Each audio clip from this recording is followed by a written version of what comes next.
What's going on? Welcome to week number 2 of the Plank Pirate Challenge here. So we're talking progressions today, and these are ways that you can take your plank now that you've got the setup down, the form down, and the engagement down. This is how you're going to take your plank to the next level, start building those core muscles, and start translating that strength into some other movements here. So we've got 2 practice moves here for you today.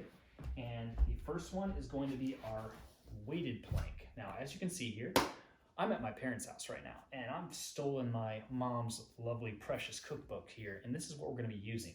You want something flat.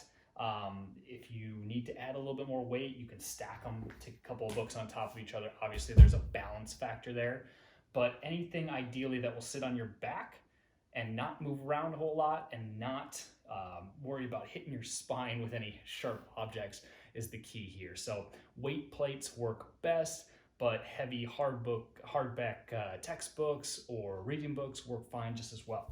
So what we're going to do here different is start with that weight right behind you here, and you want to have it kind of right at the tailbone, right at the tip of the tailbone, going up into that middle back here.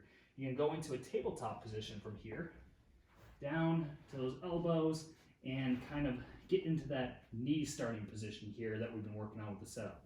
From there, you're going to tuck the toes, lift up, and hold that plank.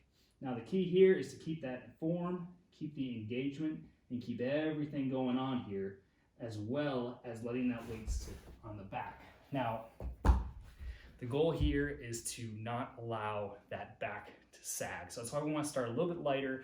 Don't worry about getting too heavy here. Just sit for 5 sets with 20 seconds on, 20 seconds off, and start with something really light like 1 book. If you want to progress to multiple books or weight plate, that's a great next step once you're sure that everything's feeling good. So the second move here, we're going to get into our traditional plank position.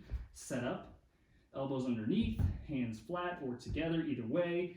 Toes are going to be tucked under. You're going to come up into that plank position here, find it, and what we're going to do is spread those feet and those arms a little bit wider so you have a bigger base of support. You're going to lift up 1, 2, 3, and 4. Now, the goal here is to make sure the rest of the plank is staying nice and still. Your core is going to be working overtime as soon as you take one away, so perhaps you don't start with the full raise there. Sometimes you just lift that elbow up 1/2 inch off the ground. Lift that toe up 1/2 inch off the ground. And if it's too difficult, you can always go from the knee. So again, back in that position here, lift up into a knee plank, lift up a little bit, lift up on the left side, you can see it better, or you can try the knee and the knee. And what you're gonna do there is go around the world. You'll do 5 sets, and you're gonna start with just the right arm. So 20 seconds on, 20 seconds off of just lifting that right elbow up or the full arm for, split second, 1/2 second, setting back down and trying to keep everything level. The next set, you'll do left arm, and then into the left leg, into the right leg, until the final 5th set there where you're gonna just rotate it was what I just did in the demonstration. Right, left, left, right, and around we go. So it's not about speed here, it's about maintaining that form and keeping everything nice and level while you're completely unbalanced and the core has to overwork a little bit, overcompensate for that one side that's lifted up.